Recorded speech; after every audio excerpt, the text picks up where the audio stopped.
हम सबके अंदर एक कब्रिस्तान होता है। यह पत्थरों या मिट्टी का नहीं, बल्कि हमारे दिमाग का वह कोना है जहां हमारे अधूरे सपने दफन होते हैं। वह कहानी जो आपने सालों पहले शुरू की थी, वह बिजनेस आइडिया जो एक धूल भरी फाइल में कैद है, वह जुनून जिसे आपने कल पर टाल दिया था। मिलिए सुरेश से। सुरेश हम सब जैसा ही है, एक ऐसी 9 से 5 की नौकरी जो उसके बिल तो भरती है, लेकिन उसके अंदर के कलाकार को हर रोज थोड़ा थोड़ा मार देती है। हर रात वो अपनी पुरानी मेज पर बैठता है, एक विजन बोर्ड के सामने जिस पर लिखा है 1 मिलियन सब्सक्राइबर्स और फाइनेंशियल फ्रीडम। लेकिन हर रात एक थकी हुई आवाज उसके कान में कहती है, आज नहीं, तुम थके हुए हो, अभी सही उपकरण नहीं है। क्या होगा अगर किसी ने पसंद नहीं किया? सुरेश का सपना मामूली नहीं था।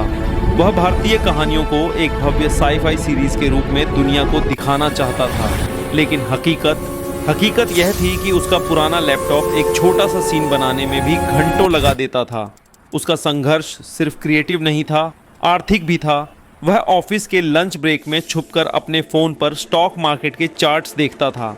उसने अपने खून पसीने की कमाई जिंदाल 100 और बजाज हाउसिंग जैसे स्टॉक्स में लगा रखी थी। जब मार्केट गिरता तो उसका दिल बैठ जाता। उसे लगता कि उसके इक्विपमेंट खरीदने का सपना और दूर हो गया है। उसके पास महंगे AI टूल्स के पैसे नहीं थे। वह फ्री वर्जन की सीमाओं से लड़ता रहता, रात के 2-2 बजे तक वॉइस ओवर रिकॉर्ड करता, और जब सुबह ऑफिस के लिए बस चढ़ता तो उसकी आंखों में नींद नहीं, बल्कि एक अधूरी कहानी की तड़प होती थी। लोग उसे कहते शेयर बाजार जुआ है और ये वीडियो बनाना बच्चों का खेल। सुरेश चुप रहता, क्योंकि उसके पास अभी दिखाने के लिए कोई सक्सेस नहीं थी। एक रात सब कुछ बिखर गया। सुरेश ने 15 दिनों की मेहनत के बाद अपना पहला बड़ा साई-फाई ट्रेलर तैयार किया था। जैसे ही उसने एक्सपोर्ट दबाया, उसका पुराना लैपटॉप गर्म होकर बंद हो गया। जब उसने दोबारा चालू किया तो फाइल करप्ट हो चुकी थी। हफ्तों की मेहनत एक पल में राख हो गई।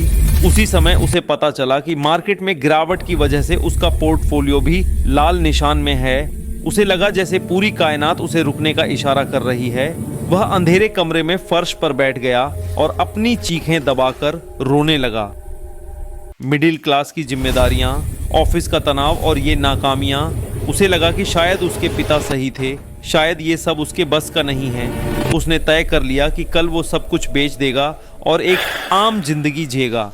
अगली सुबह सुरेश ने अलमारी साफ कर रहा था। उसे अपनी बचपन की एक पुरानी फोटो मिली, जिसमें उसने एक टूटे हुए गत्ते का रॉकेट पहन रखा था और उसकी आंखों में गजब का आत्मविश्वास था।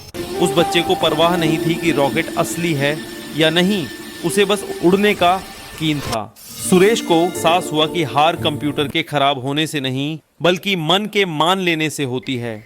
उसने फिर से लैपटॉप का पावर बटन दबाया।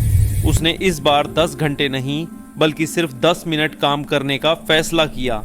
उसने टूटे हुए स्टॉक्स को नहीं बेचा, बल्कि उनके फंडामेंटल्स को परखा और सब्र किया।